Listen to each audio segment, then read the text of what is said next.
Well, welcome to another edition of My Harlow My Life.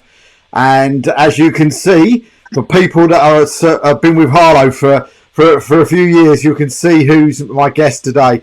And of course, the first challenge is going to be pronouncing your last name, but we'll have a go. Leo Cusenza. That's perfect. There we go. He's joining me today, and of course, it's going to be a great chat going back through the memories. But Leo, I mean, first things first. I've asked most everybody else. I mean, how's lockdown been for you and the family? It's been a bit of a mixed bag, if I'm honest with you.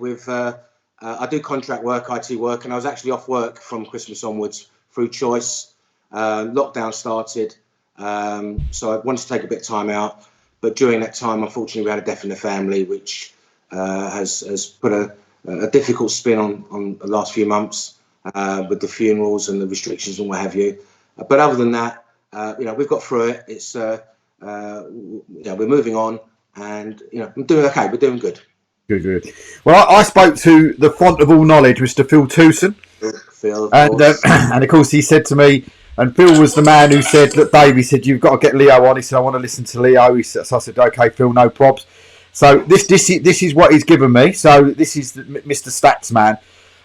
So he said Leo Cusenza, 1981 to 1989, 350 appearances, 11 as sub, 16 goals. Joined the club after a season as a pro at Colchester United. Won promotion in 82-83 and won the Player of the Year trophy in twice in 1981-82 and 1984-1985. Is he spot on? I believe so, absolutely. Honour to get given those awards as well, absolutely. So, I mean, Leo, with your sort of era, I mean, how did it sort of first come to pass that you ended up at Harlow Town from Colchester United? Well, as Phil said, I was fortunate enough to be every schoolboy's dream to become a pro footballer. And when I was at school, I got scouted by a few clubs, and I ended up playing for Colchester Reserves whilst I was still at school.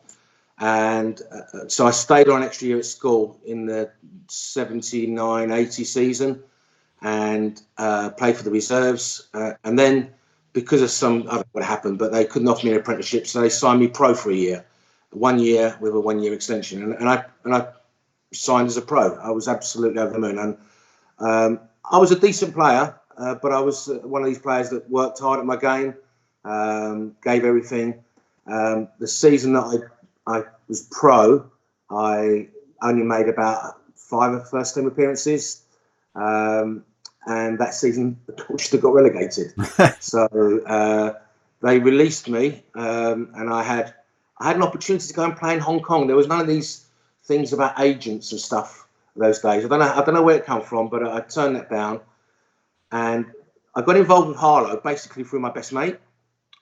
He had been playing for Harlow Reserves, and when I got released, all I wanted to do was play football. And Harlow Reserves had an end of season do or presentation, and he invited me along as his +1. We just went down there for a social occasion, and he actually won the Player of the Year for the reserves that year. And I liked the feel of the club. Everyone was friendly. And I said to my mate, this fellow called Nigel Mills, I said to him, do you know what? I'd like to get involved. And you know what I'd like to do? Because we were competitive those days. I said, I'm going to try and win that Player of the Year for the reserves next year. But lo and behold, I got involved. Ian Wolstenholme was the manager then. He put me straight in the first team. And in fact, that year I did win Player of the Year. I won Player of the Year for the first team. And since then, from 81 through to 89, all I can say is that I really enjoyed all my time playing for Harlow. It was a different era, different characters, but I enjoyed it. My main position was left back, but when I joined, I joined basically a couple of years after the Harlow Watford situation, and the majority of the team was still there. I mean, I can name them for you. So I was playing, when I first played, I was playing with Paul Kitson, Ray Wickenden, Freddie Flack, Vic Clark, Owen Griffiths, who I think was left back at the time, which I took his place.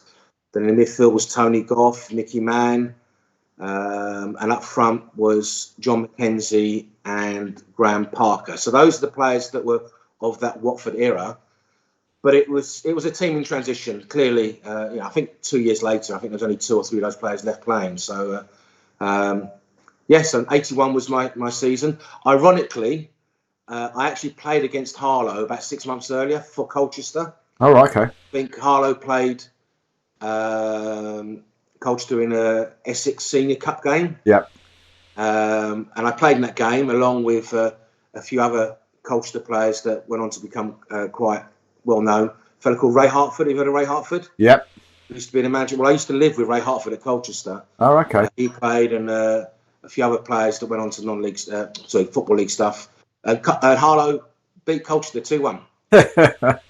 So that was my first game at the sports centre. So from 1981 through to 89, all I've got is just great memories of playing for Harlow. The other thing as well was interesting. I look back, I think in the 8 seasons I was there, I was involved in either promotion or relegation issues in either 5 or 6 of those seasons. Wow. So it was a real up and down affair. Yeah. So, I mean, what was that like, though? I mean, as a young lad, at Colchester to start with, and all of a sudden, you're thinking, right, okay, what's going on here? They're struggling. I'm being put in as a pro, but what was that like playing for the, for Colchester first team? And what division were they in at the time? They were in what's now the Division 1. Mm-hmm. So it was Division 3 at the time, but it was Division 1. They just missed out on promotion the year before when I was playing for them in the reserves. I had a bit of a whirlwind because I think I joined the club as a pro on the 1st of July. And by the end of July, I was marking Paul Mariner. Oh. We had a friendly against Ipswich, a little round-robin game called the Will Hire Cup. So I was marking the England centre forwards. So I played about 4 or 5 pre-season games, and I played in the League Cup game. As a pro, I loved it. It was absolutely, it was where I wanted to be, and thousands of other school kids wanted to be. I was only 17. Remember that I was only 17 at the time, even though I was a pro.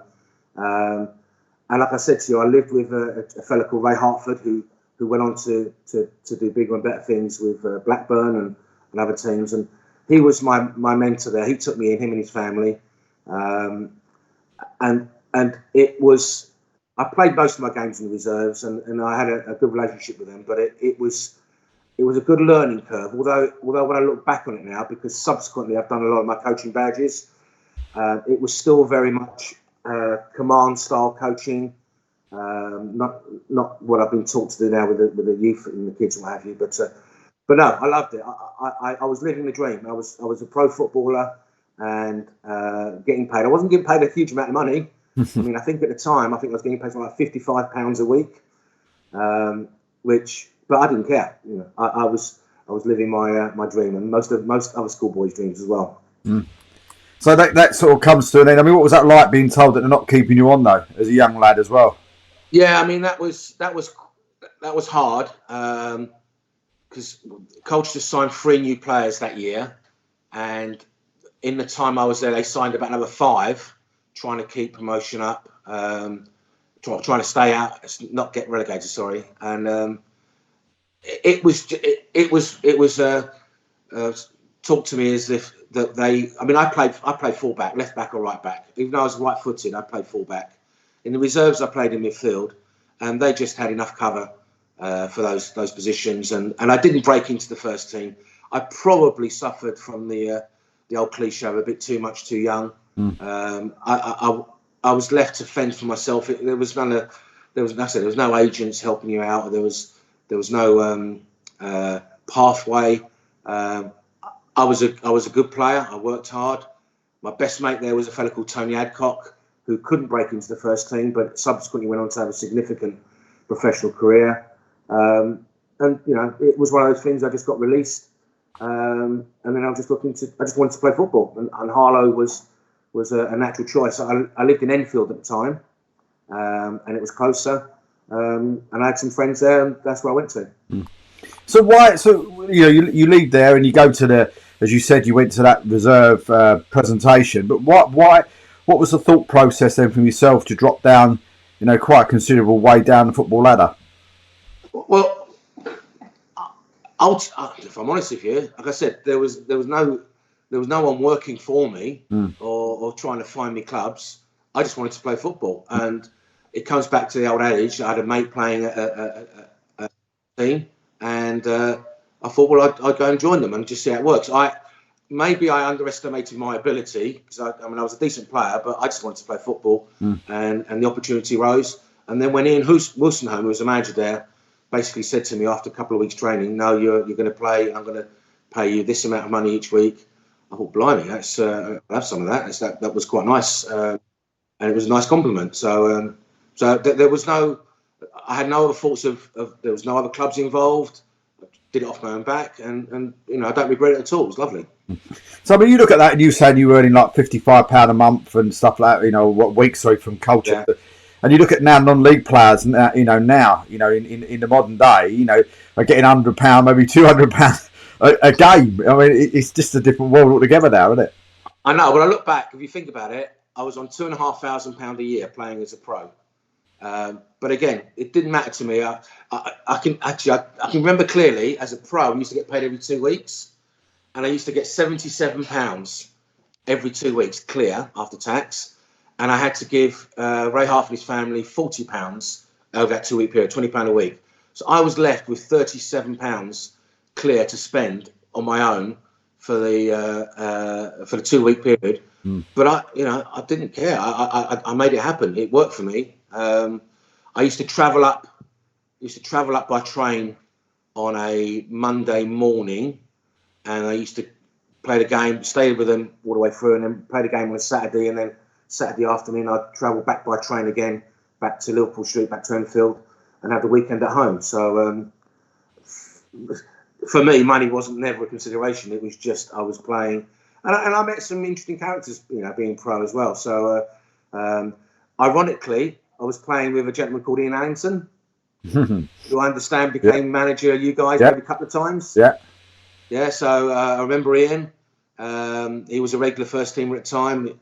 I'd have been 17, been about 21, 22.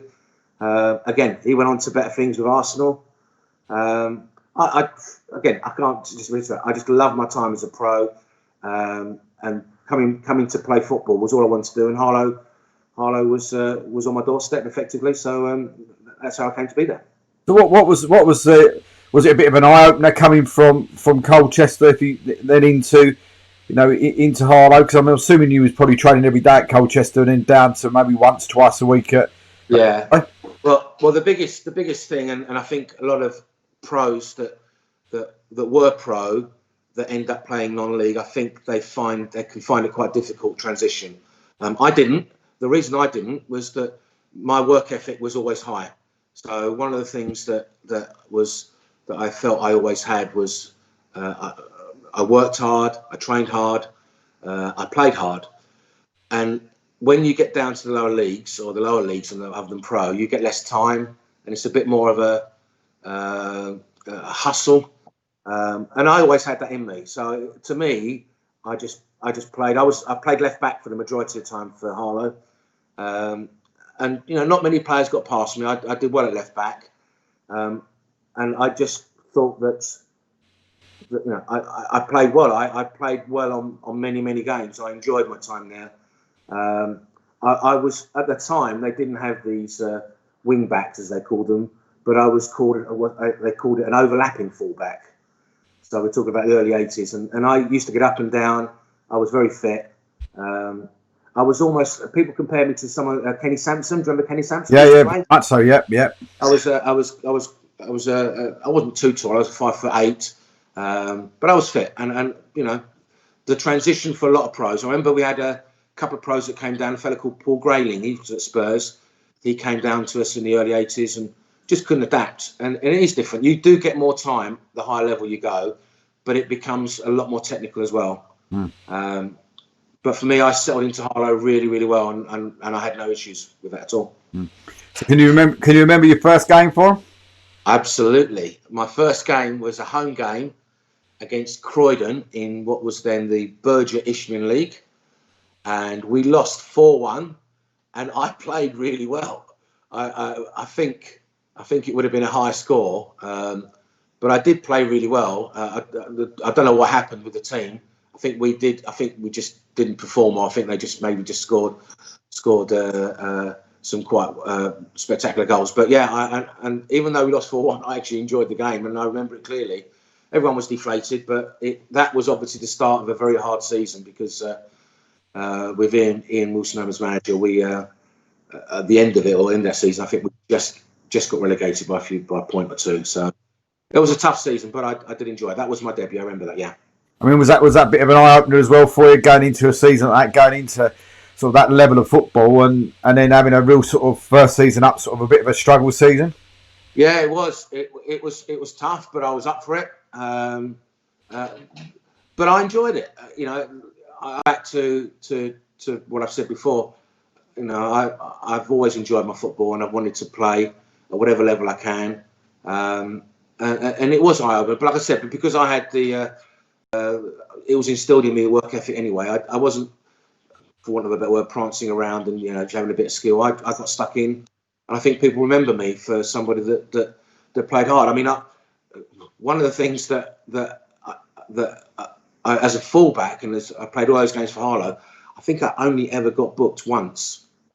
So, and you think of the pitches we played on, and it was more rough and tumble. I was, I just got in. I was a sensible player. I was quite.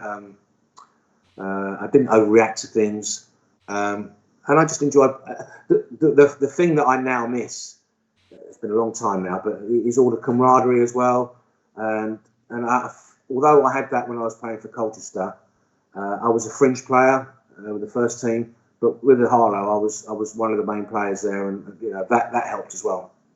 So what was the camaraderie like, though, in that first season? New person coming into that. You said quite a few of the players still left over from the FA Cup run side. So, I mean, was that a difficult thing for you to actually break into that, or did they make you feel quite welcome? And was it a really good dress? No, they made me feel welcome. There was no issues with anybody. Like I said to you, it was a team that was clearly not going to last, a number of years. It was in transition. I was the youngest of that group. I mean, a lot of those players, I think, were in their late 20s, early 30s even when I joined. I made welcome. Ian Wilson was the manager.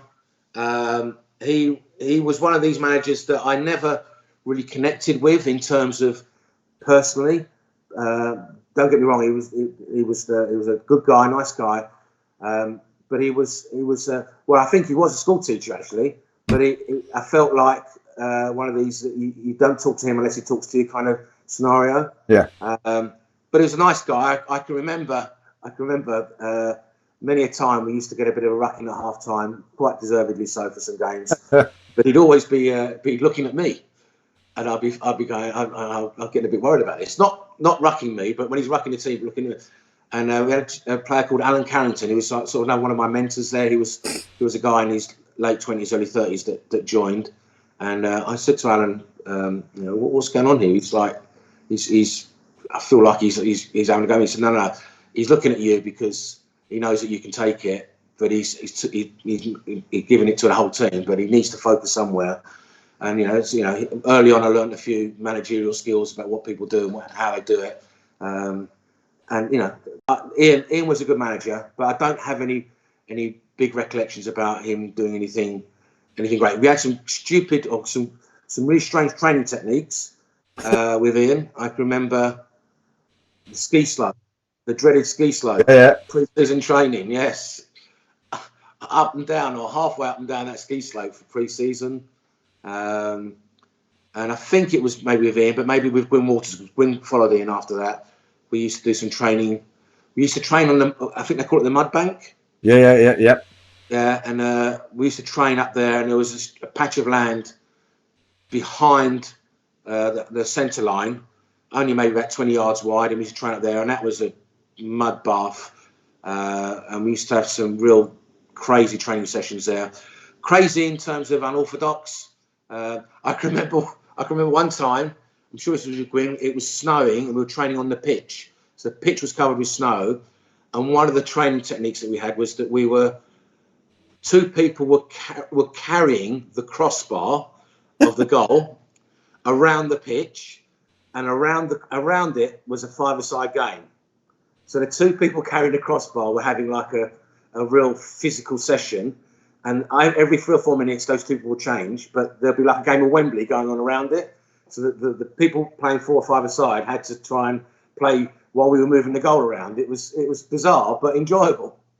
But I mean, is that some of the crazy stuff that you used to get up to at that time? I mean, what was it like in the dressing room itself? I mean, was it a crazy dressing room? Was there stories that you could tell us? All football changing rooms are crazy. That's I'm sure most players would say that once they stop playing, other than the physical football match, the thing they miss most is the dressing room and the camaraderie. Look, everyone took the mickey out of each other. Some people could take it, some people couldn't. I don't remember any blazing rows or anything at Harlow. I do remember it. I said with Ian, it was a bit more formal when Gwyn took over, because Gwyn had been playing as well. Gwyn Walters, this is, and Gwyn was sort of one of the lads that became the manager. So he was far more approachable than Ian. Again, not saying that Ian wasn't approachable, but Gwyn was one of the guys. And all I can remember was us taking the mick. I mean, I got the brunt of loads of stuff, and other people got the brunt of it as well. And the changing room is the lifeblood of the football teams, because if the changing room's good, most of the time, and look, don't get me wrong, we had some difficult times, relegations, but most of the time there was people would take the mick at anything that happened. There was loads of photos going around, and people would take the mick out of some photos that were in. I'm talking about photos of match scenarios at corners and what have you, but there'd be photos of people lying on the floor where they'd just been, and then someone take a photo and someone would take the mick and say, you're having a nap on the pitch and that kind of thing. The camaraderie was good all the way through. What do you in those early days in that sort of first season or so? I mean, what memories have you got of the fans at that period of time? Were they still as vocal as what they were when I first joined the club? If I'm honest with you, I mean, we're talking about 40 years ago now. So my recollection was that there seemed to be a core of maybe a couple of dozen Harlow fans. Phil Tewson was at the front of that, and I got on really well with Phil. I think he was the program editor then at the time, and I don't know if it happens now, but when we used to go to away games, all the players used to sit at the back of the coach, and a lot of the travelling fans, maybe said 6, 7, maybe a dozen of them, used to sit at the front of the coach with the managers. But I don't recall. Phil's the only guy I can recall, along with Steve Ray, that used to come to the away games. Some of the, I think the chairman, a fellow called Barry Benison, I think used to come to some games. And we had a lady and her 2 daughters, or her daughter and a friend that always used to come as well. And I can't remember names, but they when I left, they presented me with a scrapbook of my time at Harlow, which was really nice, which I've still got, which they kept. But no, so if I'm honest with you, I don't remember any specific names of the fans other than Phil Tewson. So I mean, in that, have you got any other favourite memories of that first season, or maybe even going into the second season? Is there games there that sort of stand out for you? No, there's only one game. We played in the FA Cup. We played in the FA Cup first round proper. We played against Barnet, and I remember we drew 0-0 at home, and then we played at Barnet, Underhill. I don't know whether Barry Fry was the manager then, but we played and we lost 1-0, so we didn't get through. But I can remember feeling a bit elated because I thought I played really well, but disappointed that we didn't get through. My debut against Croydon, and I'm pretty certain we had quite a decent FA Trophy run as well. I think we got through to something like the 5th round or the 6th round, where eventually we got beat by Sutton, and I think Sutton went on to win the FA Trophy at that point. So, other than those games, I don't have any specific recollection of any specific games. So bouncing through then, I mean, you said you said you got relegated there and that, but I mean, as it went on, was it sort of easier then? Did you become one of the players that would be the one to put your arms around newer players when they came in? As it? Yeah, well, we got relegated that year. I think Ian left the club by mutual consent, and then Gwyn Walters took over. So Gwyn Walters would take over from the 82-83 season, and we played in. I think we went down from the Premier to Division 1, and we played that season, and we come straight back up again. Gwyn had us all playing really well. Even though it was only a season, there was a lot of changeover. I think that was a season that players that you might recognise, Miguel Luque, Andy Walker. I can't remember if it was that season or the year after, but certainly in Gwyn's era, they joined. Mark Dass. At the time, we had Bobby Harding was playing for us as well. Do you know Bobby Harding? Yeah. The name, I've heard the name. Yeah. Yeah, Bobby. And Owen was still there. Owen Griffiths, Mickey Mann was still there. But the second season, and most of the Harlow Watford era team had gone, and again a team in transition. But we came straight up, and that was a good season. We played well. Gwyn was well liked as a manager. I think we came up, and I think we stayed up for a season or two, mid-table. And then I think 84-85 season, I think, was another difficult season. Was that one of those things that's because it always feels strange to me, I'll be honest, when you go through periods. I mean, when I first joined the club, it was sort of like a steady couple of seasons, and then we had one season where it went really peaked on, and and survived. It was only one down, and I think we survived with almost the last sort of kick of the last game, and then went into the next season, of course, now on the 3G surface, and then had sort of 3 or 4 years where everything you touched almost turned to gold, if you know what I mean. It was playoffs, promotion, and then into the big league, you know what I mean, that sort of thing. And are you surprised with Harlow, maybe with other non-league clubs, that you have that run of 2 or 3 good seasons, and then all of a sudden, if it's the money that runs out or whatever happens, and then all of a sudden then you sort of drop like a stone again? Is that something in non-league that you were used to? I mean, I got used to it because that's exactly what happened. There was in my time there was a big turnover of players. Like I said, for me to be there for 8 years consistently, I was there playing regularly right until the last season. And in that time, there was a significant turnover of players. I mean, I don't know, 30 or 40 players, some good, some bad, some characters, some not. I got used to it. It was never dull.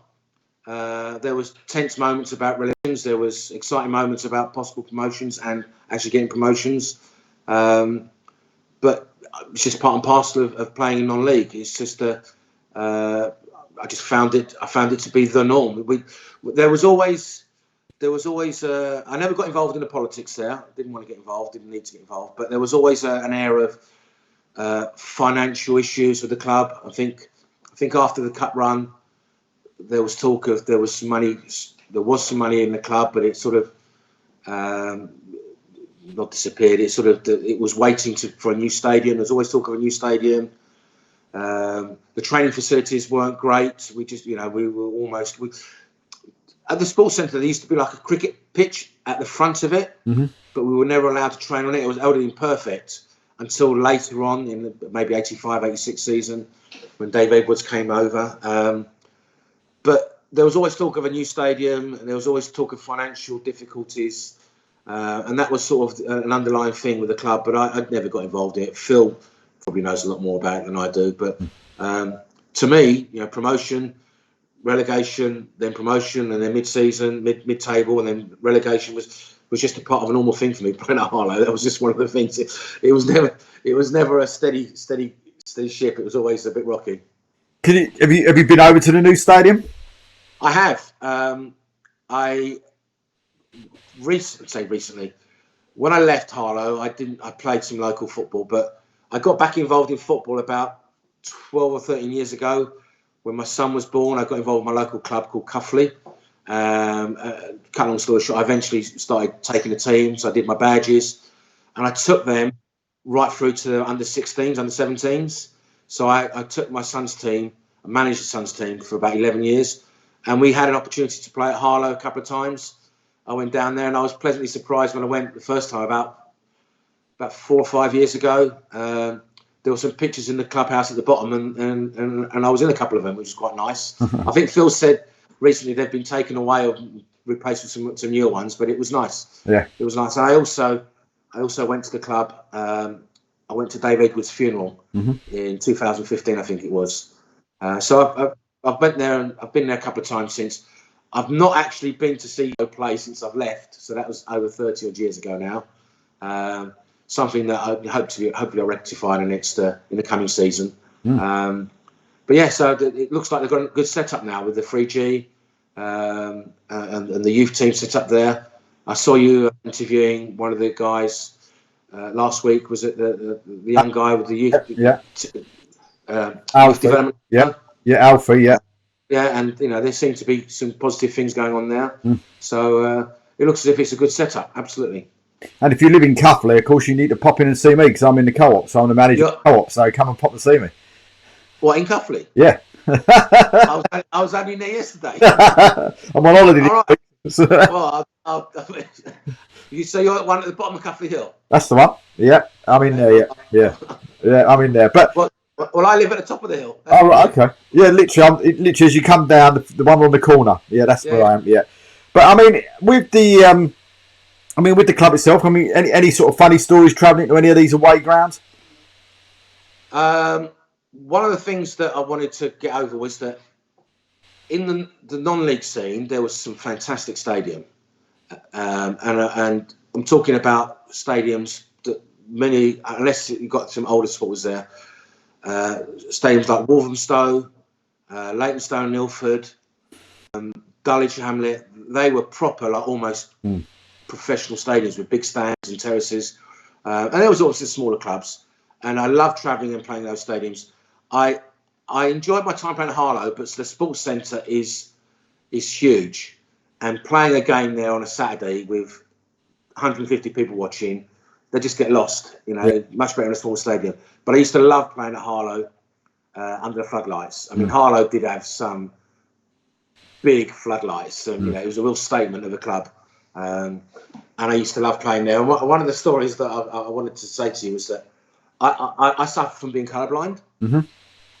And one season we played at home against Hendon. Hendon playing all green, and Harlow we played predominantly red. I think we played in all red. But under the floodlights, under the tint of the floodlights, there's a blue tint. I couldn't see who were our players and who were their players. And after about 10 minutes, I had to ask our manager, I think Gwyn at the time, say, look, Gwyn, I can't, I can play, but I don't know who I'm passing to or who I'm tackling. And Gwyn used to say to me, just if anyone comes towards you, just tackle them. And then just if you get the ball, just clear it. Don't worry about it. And in the end, after half time, I said, look, Gwyn, I just can't do this. I'm really struggling, and I don't want to just kick anything that moves. And so I think they come to compromise. I think they changed their shorts. I think we changed our shorts to white shorts, which helped a bit.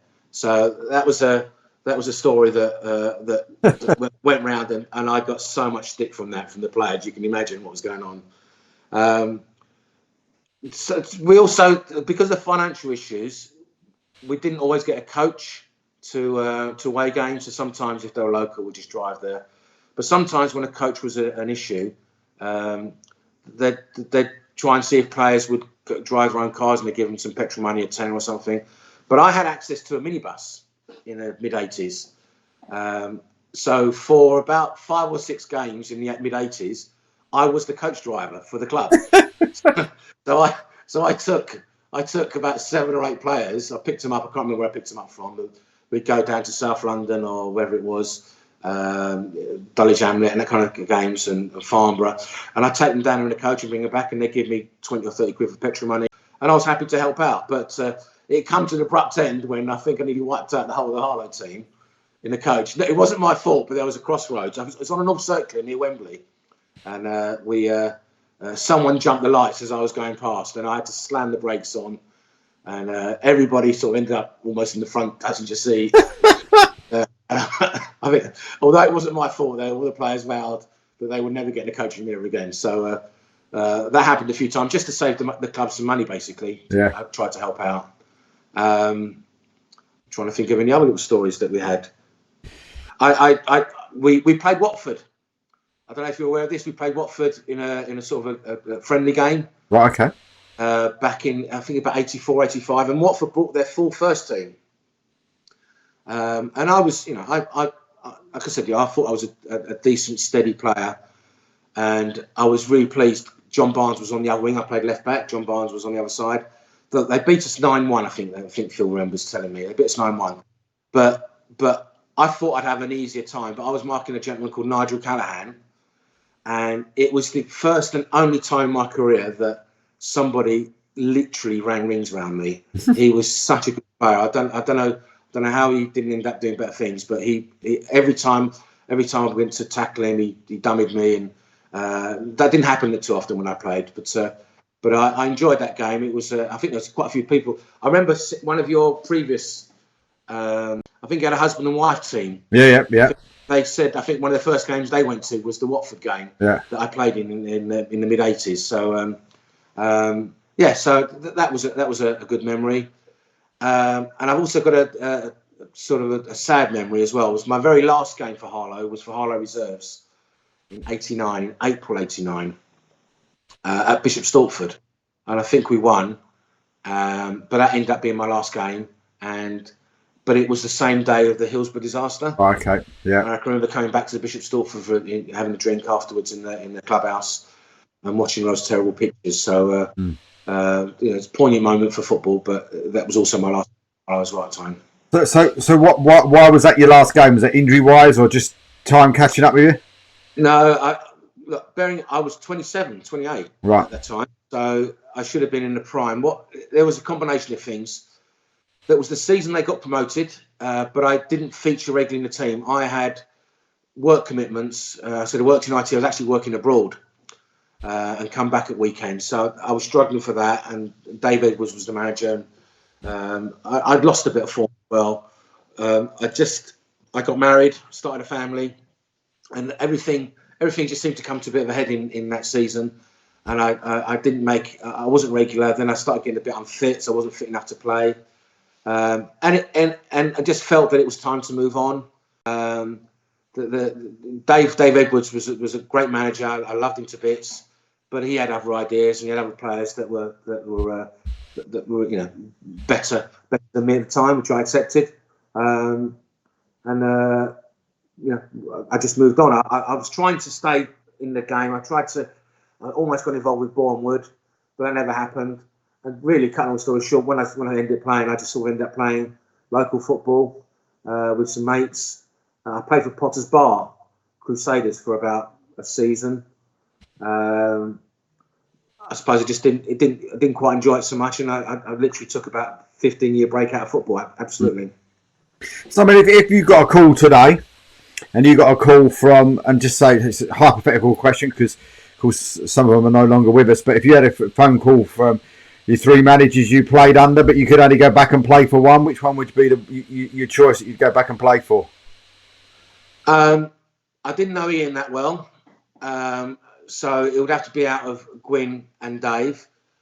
Dave was a cheeky chappy, lovely character. I don't know if you come across him at all, if you know of him. No. He was a lovely guy. He'd had some previous success with Stansted a couple of years earlier before he joined. I think he won the FA Vase with them. And he brought a lot of these players from Stansted over to Harlow. I think if I had to choose between Gwyn and Dave Edwards, Gwyn was lovely. I enjoyed his style of football. He was very free and easy. Dave was had ideas and he was good. I think I'd probably go with Dave Edwards. One of the things that I found that didn't happen, certainly not my time at Harlow's, that there was very, whatever standard you were at, you didn't change from that standard. If you become a good player, you remained a good player. The coaching was okay, but it wasn't coaching to improve the players. It was coaching just to maintain the status quo, so to speak. Mm-hmm. And I don't know if that's the same across all league clubs. David had some other ideas. He brought some other players in. he brought a couple of players in that I thought were excellent. He had a player called Jamie Reeves, who was such an elegant player, played up front. He played for Stansted, and I enjoyed playing with him. But Dave Edwards would be the manager I'd go back to. Like I said, sadly, he passed away in 2015. So was there grounds that you looked at, and during the season, and during the time he was there, that you really did enjoy going to? And was there grounds that you looked at and thought, oh, no, I've got to go there again this year? I said to you earlier that I love the grounds that were proper football grounds. I mean, Harlow I would class as a proper football ground because it was embankment terraces.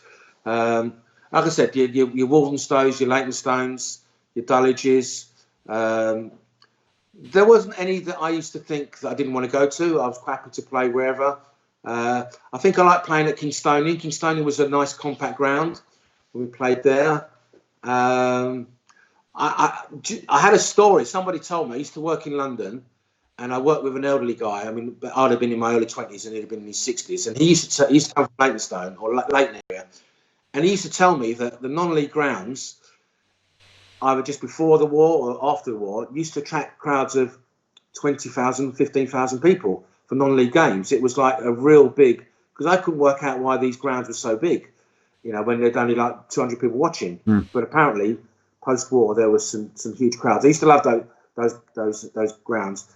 The pitches were always difficult. I mean, you see the pitches of the 80s now as the pro games, the pro teams, the pro clubs. You imagine what they were like for some of the non-league clubs. But we just got on with it. It just wasn't, there wasn't any ground that I used to think that was brilliant in terms of pitches or surrounding. I just enjoyed all of them. Was there games then that you looked forward to every year? I mean, was there certain teams that thought I really looking forward to? It was our derby game, and when we played them, that was always a grudge match. I think they got the better of most of the games, or not most of the game, but on a head-to-head, I think they won more games than us. I think we had one game. I'm sure Phil will give you more details, but I think we were like 4 or 5-0 down at half-time at home in a league game against Bishop Stortford, and it's all about the bragging rights but Bishop Stortford were our derby game. I don't know if that's still the case now. They're division above at the moment. Yeah. So that. Other than that, I don't have any recollections of anything else like that. I mean, do you still see, or you still in any contact with some of the players that you played with at that time? The short answer is no. I've coming across the forum a few months back. I've linked up with a fellow called Ray Pask who played, and I still see socially a fellow called Richard Empson who comes from the Enfield area that joined last couple of seasons that I was there, and we used to travel up and down together. And I still see him occasionally. But other than that, I'm not in contact with any of the players. I saw a lot of them. I said at Dave Edwards' funeral. He had it at the club, and then went on to the crematorium, and we had a drinks up. And I'm trying to think who was there.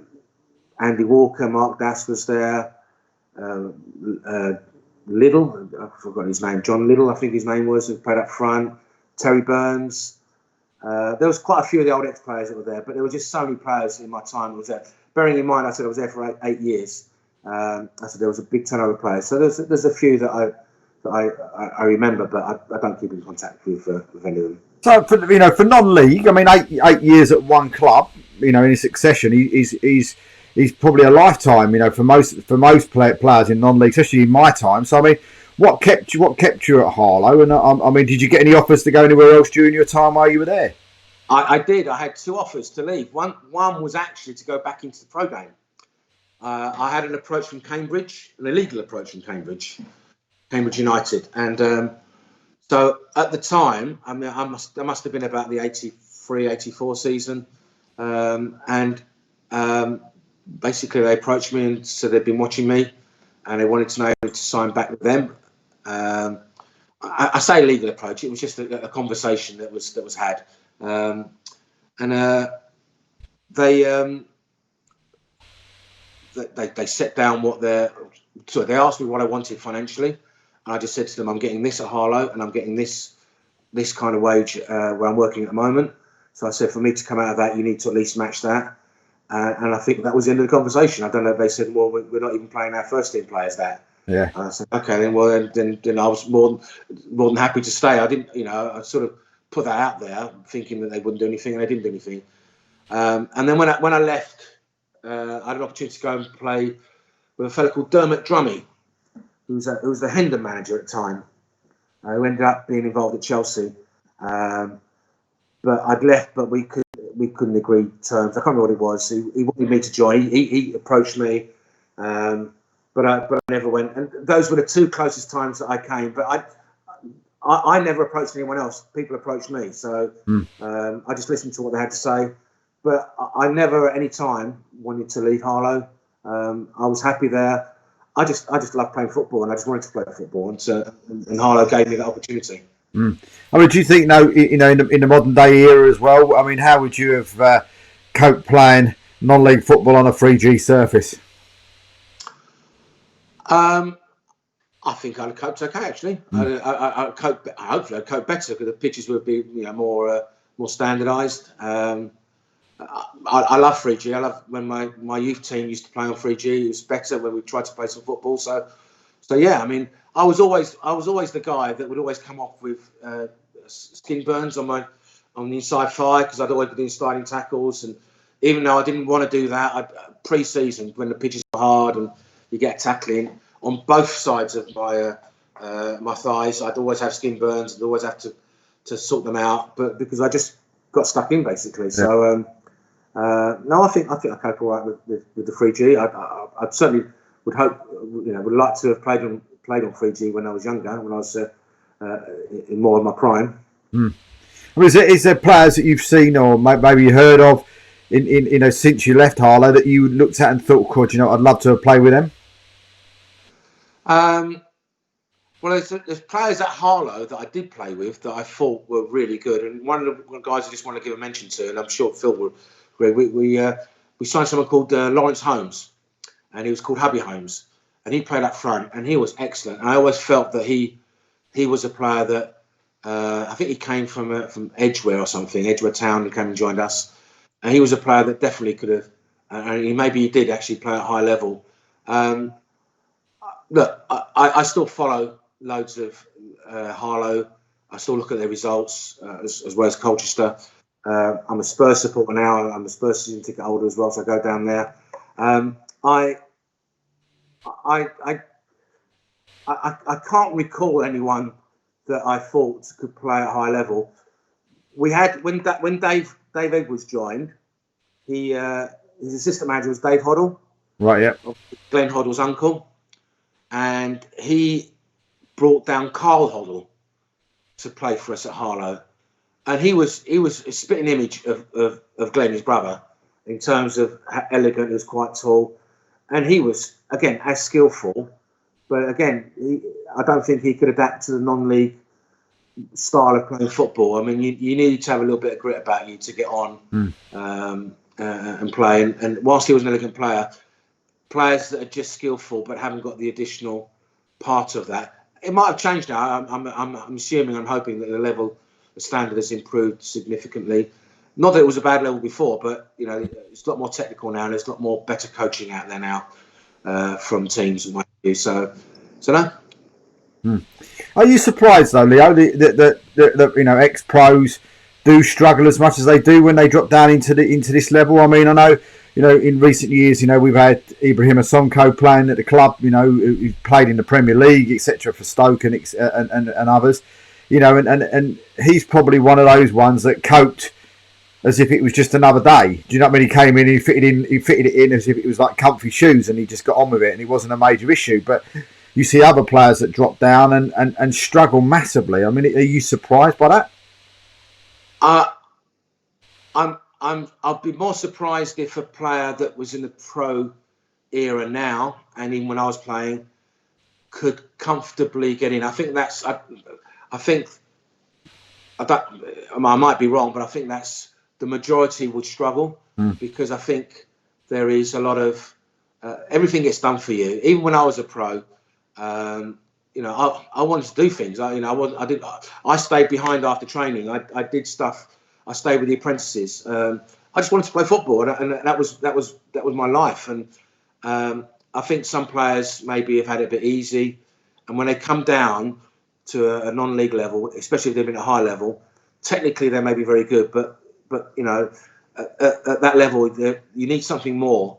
You need ability, certainly, but you need an ethic of getting stuck in fairly, and not being physical, but just wanting to work hard.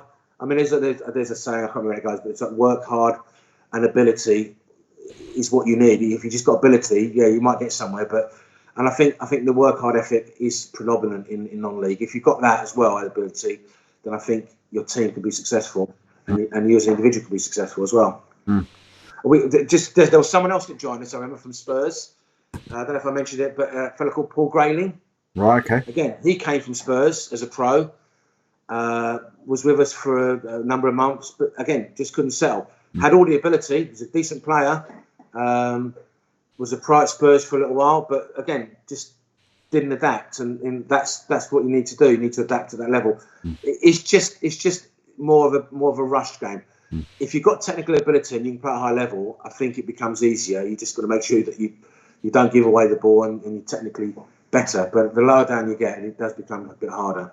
So are you surprised? And I mean, in the game at the moment, especially in the Isthmian League and around the Isthmian League sort of level at the moment, we've got the likes of, Martin Tyler's at Woking, of course, in the Vanarama Leagues as assistant manager there.